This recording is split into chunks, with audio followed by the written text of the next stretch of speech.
I'm a gamer, so I like to have goals. I like special missions and secret objectives. So here's my special mission for this talk. I'm going to try to increase the lifespan of every single person in this room by 7.5 minutes. Literally, you will live 7.5 minutes longer than you would have otherwise just because you watched this talk. Okay, some of you are looking a little bit skeptical. That's okay, because check it out. I have math to prove that it is possible. And it won't make a lot of sense now. I'll explain it all later. Just pay attention to the number at the bottom, plus 7.68245,837 minutes. That will be my gift to you if I'm successful in my mission. Now, you have a secret mission too. Your mission is to figure out how you want to spend your extra 7.5 minutes. And I think you should do something unusual with them, because these are bonus minutes. You weren't going to have them anyway. Now, because I'm a game designer, you might be thinking to yourself, I know what she wants us to do with those minutes. She wants us to spend them playing games. Now, this is a totally reasonable assumption, given that I have made quite a habit of encouraging people to spend more time playing games. For example, in my first TED Talk, I did propose that we should spend 21 billion hours a week as a planet playing video games. Now, 21 billion hours, it's a lot of time. It's so much time, in fact, that the #1 unsolicited comment that I have heard from people all over the world since I gave that talk is this: Jane, games are great and all, but on your deathbed, are you really going to wish you spent more time playing Angry Birds? This idea is so pervasive that games are a waste of time that we will come to regret that I hear it literally everywhere I go. For example, true story, just a few weeks ago, this cab driver, upon finding out that a friend and I were in town for a game developers conference, turned around and said, and I quote, "I hate games, waste of life. Imagine getting to the end of your life and regretting all that time." Now, I want to take this problem seriously. I mean, I want games to be a force for good in the world. I don't want gamers to regret the time they spent playing, time that I encourage them to spend. So I've been thinking about this question a lot lately. When we're on our deathbeds, will we regret the time we spent playing games? Now, this may surprise you, but it turns out there is actually some scientific research on this question. It's true. Hospice workers, the people who take care of us at the end of our lives, recently issued a report on the most frequently expressed regrets that people say when they are literally on their deathbeds. And that's what I want to share with you today. The top 5 regrets of the dying. #1, I wish I hadn't worked so hard. #2, I wish I had stayed in touch with my friends. #3, I wish I had let myself be happier. #4, I wish I'd had the courage to express my true self. And #5, I wish I'd lived a life true to my dreams instead of what others expected of me. Now, as far as I know, no one ever told one of the hospice workers, I wish I'd spent more time playing video games. But when I hear these top 5 regrets of the dying, I can't help but hear 5 deep human cravings that games actually help us fulfill. For example, I wish I hadn't worked so hard. For many people, this means I wish I'd spent more time with my family, with my kids when they were growing up. Well, we know that playing games together has tremendous family benefits. A recent study from Brigham Young University's School of Family Life reported that parents who spend more time playing video games with their kids have much stronger real-life relationships with them. I wish I'd stay in touch with my friends. Well, hundreds of millions of people use social games like Farmville or Words with Friends to stay in daily contact with real-life friends and family. A recent study from Michigan University showed that these games are incredibly powerful relationship management tools. They help us stay connected with people in our social network that we would otherwise grow distant from if we weren't playing games together. I wish I'd let myself be happier. Well, here I can't help but think of the groundbreaking clinical trials recently conducted at East Carolina University that showed that online games can outperform pharmaceuticals for treating clinical anxiety and depression. Just 30 minutes of online gameplay a day was enough to create dramatic boosts in mood and long-term increases in happiness. I wish I'd had the courage to express my true self. Well, avatars are a way to express our true selves, our most heroic, idealized version of who we might become. You can see that in this alter ego portrait by Robbie Cooper of a gamer with his avatar. And Stanford University has been doing research for 5 years now to document how playing a game with an idealized avatar changes how we think and act in real life, making us more courageous, more ambitious, more committed to our goals. I wish I'd led a life true to my dreams and not what others expected of me. Are games doing this yet? I'm not sure, so I've left a question mark, a Super Mario question mark. We're going to come back to this one. But in the meantime, perhaps you're wondering, who is this game designer to be talking to us about deathbed regrets? And it's true, I've never worked in a hospice. I've never been on my deathbed. But recently, I did spend 3 months in bed wanting to die. Really wanting to die. Well, let me tell you that story. It started 2 years ago when I hit my head and got a concussion. Now, the concussion didn't heal properly, and after 30 days, I was left with symptoms like nonstop headaches, nausea, vertigo, memory loss, mental fog. My doctor told me that in order to heal my brain, I had to rest it. So I had to avoid everything that triggered my symptoms. For me, that meant no reading, no writing, no video games, no work or email, no running, no alcohol, no caffeine. In other words, and I think you see where this is going, no reason to live. Of course, it's meant to be funny, but in all seriousness, suicidal ideation is quite common with traumatic brain injuries. It happens to 1 in 3, and it happened to me. My brain started telling me, Jane, you want to die. It said, you're never going to get better. It said, the pain will never end. And these voices became so persistent and so persuasive that I started to legitimately fear for my life. Which is the time that I said to myself, after 34 days, and I will never forget this moment, I said, I am either going to kill myself, or I'm going to turn this into a game. Now, why a game? Well, I knew from researching the psychology of games for more than a decade that when we play a game, and this is in the scientific literature, we tackle tough challenges with more creativity, more determination, more optimism, and we're more likely to reach out to others for help. And I wanted to bring these gamer traits to my real-life challenge. So I created a role-playing recovery game called Jane the Concussion Slayer. Now, this became my new secret identity. And the first thing I did as a Slayer was call my twin sister, I have an identical twin sister named Kelly, and tell her, I'm playing a game to heal my brain, and I want you to play with me. This was an easier way to ask for help. She became my first ally in the game. My husband Kiash joined next, and together we identified and battled the bad guys. Now, this was anything that could trigger my symptoms and therefore slow down the healing process, things like bright lights and crowded spaces. We also collected and activated power-ups. This was anything I could do on even my worst day to feel just a little bit good, just a little bit productive. Things like cuddling my dog for 10 minutes or getting out of bed and walking around the block just once. Now, the game was that simple. Adopt a secret identity, recruit your allies, battle the bad guys, activate the power-ups. But even with a game so simple, within just a couple days of starting to play, that fog of depression and anxiety went away. It just vanished. It felt like a miracle.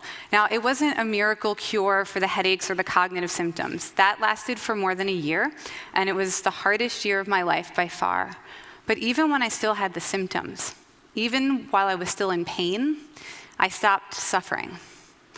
Now, what happened next with the game surprised me. I put up some blog posts and videos online explaining how to play, but not everybody has a concussion, obviously. Not everyone wants to be the Slayer, so I renamed the game Super Better. And soon I started hearing from people all over the world who were adopting their own secret identity, recruiting their own allies, and they were getting super better, facing challenges like cancer and chronic pain, depression and Crohn's disease. Even people were playing it for terminal diagnoses like ALS. And I could tell from their messages and their videos that the game was helping them in the same ways that it helped me. They talked about feeling stronger and braver. They talked about feeling better understood by their friends and family. And they even talked about feeling happier, even though they were in pain, even though they were tackling the toughest challenge of their lives. Now, at the time, I'm thinking to myself, what is going on here? I mean, how could a game so trivial intervene so powerfully in such serious and, in some cases, life and death circumstances? I mean, if it hadn't worked for me, there's no way I would have believed it was possible. Well, it turns out there's some science here, too. Some people get stronger and happier after a traumatic event. And that's what was happening to us. The game was helping us experience what scientists call post-traumatic growth, which is not something we usually hear about. We usually hear about post-traumatic stress disorder, but scientists now know that a traumatic event doesn't doom us to suffer indefinitely. Instead, we can use it as a springboard to unleash our best qualities and lead happier lives. Here are the top 5 things that people with post-traumatic growth say. My priorities have changed. I'm not afraid to do what makes me happy. I feel closer to my friends and family. I understand myself better. I know who I really am now. I have a new sense of meaning and purpose in my life. I'm better able to focus on my goals and dreams. Now, does this sound familiar? It should, because the top 5 traits of post-traumatic growth are essentially the direct opposite of the top 5 regrets of the dying. Now, this is interesting, right? It seems that somehow a traumatic event can unlock our ability to lead a life with fewer regrets. But how does it work? How do you get from trauma to growth? Or better yet, is there a way to get all the benefits of post-traumatic growth without the trauma, without having to hit your head in the first place? That would be good, right? I wanted to understand the phenomenon better, so I devoured the scientific literature, and here's what I learned. There are 4 kinds of strength or resilience that contribute to post-traumatic growth. And there are scientifically validated activities that you can do every day to build up these 4 kinds of resilience, and you don't need a trauma to do it. Now, I could tell you what these 4 types of strength are, but I'd rather you experience them firsthand. I'd rather we all start building them up together right now. So here's what we're gonna do. We're gonna play a quick game together. This is where you earn those 7.5 minutes of bonus life that I promised you earlier. All you have to do is successfully complete the first 4 Super Better quests. And I feel like you can do it. I have confidence in you. So, everybody ready? This is your first quest. Here we go. Pick one. Stand up and take 3 steps, or make your hands into fists, raise them over your head as high as you can for 5 seconds. Go. All right, I like the people doing both. You are overachievers. Very good. Well done, everyone. Now that is worth +1 physical resilience, which means that your body can withstand more stress and heal itself faster. Now we know from the research that the #1 thing you can do to boost your physical resilience is to not sit still. That's all it takes. Every single second that you are not sitting still, you are actively improving the health of your heart, your lungs, and brains. Everybody ready for your next quest? I want you to snap your fingers exactly 50 times or count backwards from 100 by 7 like this, 193, go. Don't give up. Don't let the people counting down from 100 interfere with your counting to 50.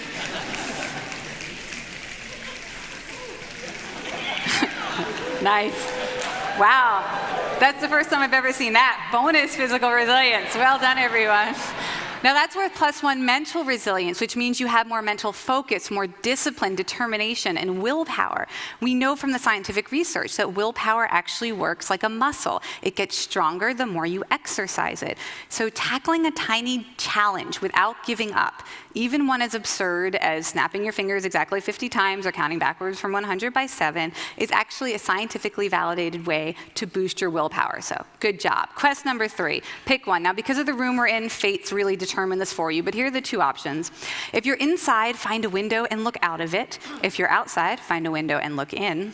Or do a quick YouTube or Google image search for baby your favorite animal. Now you could do this on your phones, or you can just shout out some baby animals. I'm gonna find some and put them on the screen for us. So what do we wanna see? Sloth, giraffe.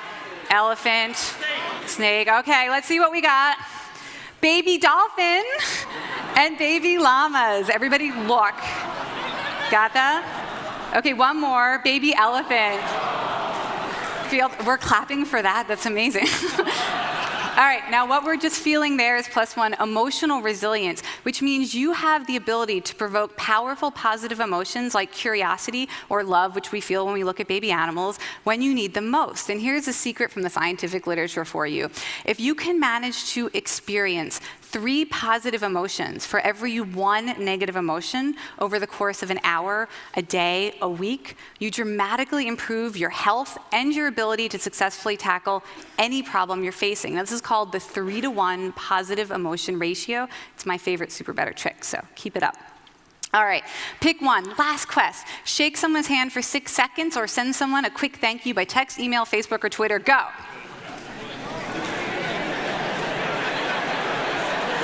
Looking good. Looking good. Nice, nice. Keep it up. I love it. All right. Everybody, that is +1 social resilience, which means you actually get more strength from your friends, your neighbors, your family, your community.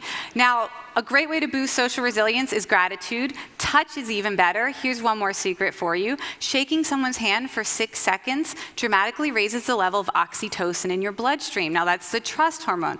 That means that all of you who just shook hands are biochemically primed to like and want to help each other. This will linger during the break, so take advantage of the networking opportunities. Okay, well, you have successfully completed your 4 quests, so let's see if I successfully completed my mission to give you 7.5 minutes of bonus life. And here's where I get to share one more little bit of science with you. It turns out that people who regularly boost these 4 types of resilience, physical, mental, emotional, and social, live 10 years longer than everyone else. So this is true. If you are regularly achieving the 3-to-1 positive emotion ratio, if you are never sitting still for more than an hour at a time, if you are reaching out to one person you care about every single day, if you are tackling tiny goals to boost your willpower, you will live 10 years longer than everyone else. And here's where that math I showed you earlier comes in. So the average life expectancy in the US and the UK is 78.1 years. But we know from more than 1,000 peer-reviewed scientific studies that you can add 10 years of life to that by boosting your 4 types of resilience. So every single year that you are boosting your 4 types of resilience, you're actually earning 0.128 more years of life, or 46 more days of life, or 67,298 more minutes of life, which means every single day you are earning 184 minutes of life, or every single hour that you are boosting your 4 types of resilience, like we just did together, you are earning 7.68245,837 more minutes of life. Congratulations. Those 7.5 minutes are all yours. You totally earned them. Awesome. Wait. You still have your special mission, your secret mission. How are you going to spend these 7.5 minutes of bonus life? Well, here's my suggestion.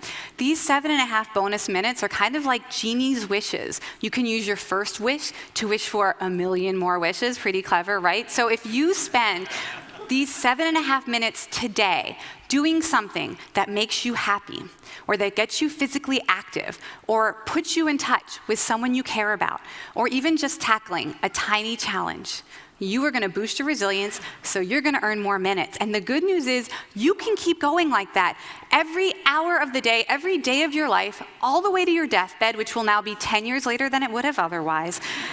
And when you get there, more than likely, you will not have any of those top 5 regrets, because you will have built up the strength and resilience to lead a life truer to your dreams. And with 10 extra years, you might even have enough time to play a few more games. Thank you.